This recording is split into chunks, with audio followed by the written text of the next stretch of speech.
ফজরের 2 রাকাত সুন্নতের পরে 100 বার দোয়াটি পড়ুন, দুনিয়া আপনার কাছে নত হবে, আপনি ধনী হয়ে যাবেন ইনশাআল্লাহ। নবীজি সাল্লাল্লাহু আলাইহি সাল্লাম সেই সাহাবীকে বললেন, তুমি কি ফেরেশতাদের দোয়া ও আল্লাহ তাআলার সৃষ্টিজীবের সকল সৃষ্টিজীবের তাসবিহ তুমি পড়ো না? তখন নবীজি সাল্লাল্লাহু আলাইহি সাল্লাম এই দোয়াটা সেই সাহাবীকে শিক্ষা দিলেন।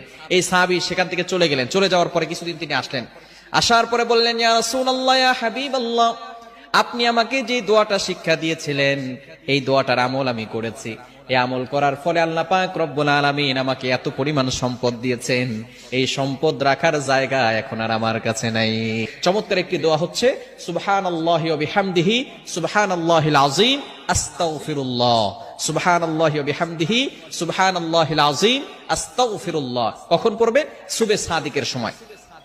এই সময়টা হচ্ছে 2 রাকাত নামাজ, অর্থাৎ ফজরের 4 রাকাত নামাজ, 2 রাকাত সুন্নত, 2 রাকাত ফরজ।